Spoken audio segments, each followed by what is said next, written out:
अध्यात्म spiritual development या आपल्या यूट्यूब चॅनलवरती तुम्हा सर्वांचे स्वागत आहे. मित्रांनो, आज आहे हनुमान जयंती. तर आजच्या या पावन अशा पर्वावर आपण हनुमानजींच्या जन्माची कथा ऐकणार आहोत. तर चला सुरू करूयात आजची ही सुंदर कथा. मित्रांनो, आपण रोज हनुमान चालीसा वाचतो, पण तुम्हाला माहीत आहे का की साक्षात महादेवांना पृथ्वीवर एका वानर रूपात जन्म का घ्यावा लागला? एका अप्सरेचा शाप आणि पवनदेवांचा वेग यांच्या मिलनातून कसा झाला आपल्या बजरंगबलींचा जन्म, हे आज आपण या कथेमध्ये पाहणार आहोत. कथेची पाळेमुळे तशी स्वर्गात आहेत. स्वर्गातील पुंजिकस्थला नावाची एक अतिशय सुंदर अप्सरा होती. एकदा तिच्याकडून एका ऋषींचा अपमान झाला. काही कथांनुसार तिने तपस्या करणाऱ्या ऋषींना त्रास दिला होता.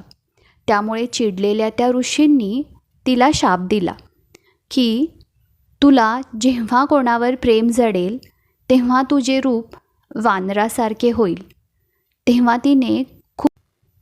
तिने ऋषींची क्षमा मागितली आणि ऋषींनी तिला उशाप दिला, तुझे हे रूप कायमचे नसेल आणि तुझ्या पोटी साक्षात शिवाचा अवतार जन्माला येईल, ज्यामुळे तुझे नाव अजरामर होईल.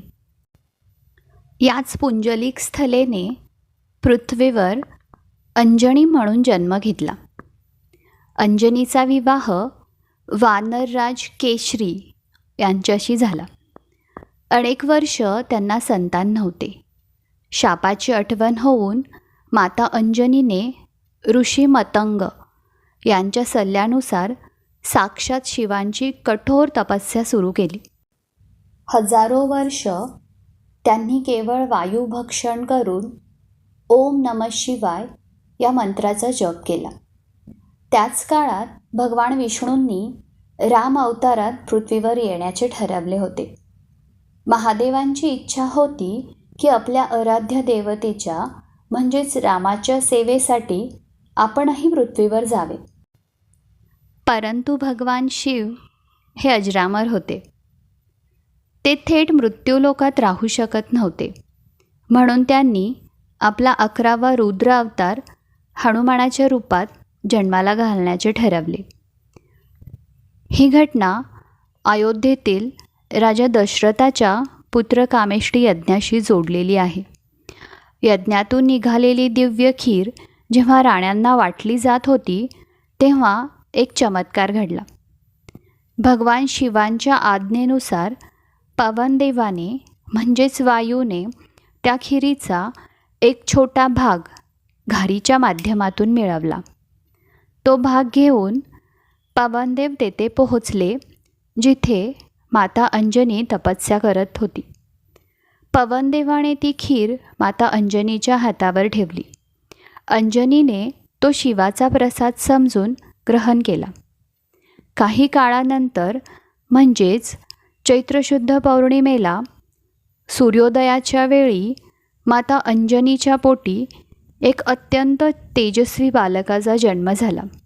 हे बालक सामान्य नव्हते. त्याच्या अंगात वज्रासारखी ताकद होती. कानात सोन्याची कुंडले होती आणि त्याच्या मुखातून राम नावाचा उच्चार होत होता. हनुमानजी जेव्हा जन्मले तेव्हा थोड्याच वेळात त्यांना खूप भूक लागली होती. आई आश्रमात नसताना त्यांनी आकाशात लाल रंगाचा सूर्य पाहिला. त्यांना वाटले की ते कोणते तरी गोड फळ आहे. पवनपुत्र असल्याने त्यांनी एका झेपेत आकाशात उड्डाण केले आणि सूर्याला आपल्या मुखात धरले. या घटनेनंतर इंद्राने त्यांच्यावर वज्र चालवले. त्यामुळे त्यांची हनुवटी थोडी वाकडी झाली. म्हणून मारुतीचे हनुमान हे नाव पडले. अशा प्रकारे शिवाची शक्ती, वायूचा वेग आणि अंजनी मातेची भक्ती यातून निर्माण झाले आपले लाडके हनुमान. तर फ्रेंड्स, कशी वाटली ही कथा नक्की कमेंट करून सांगा.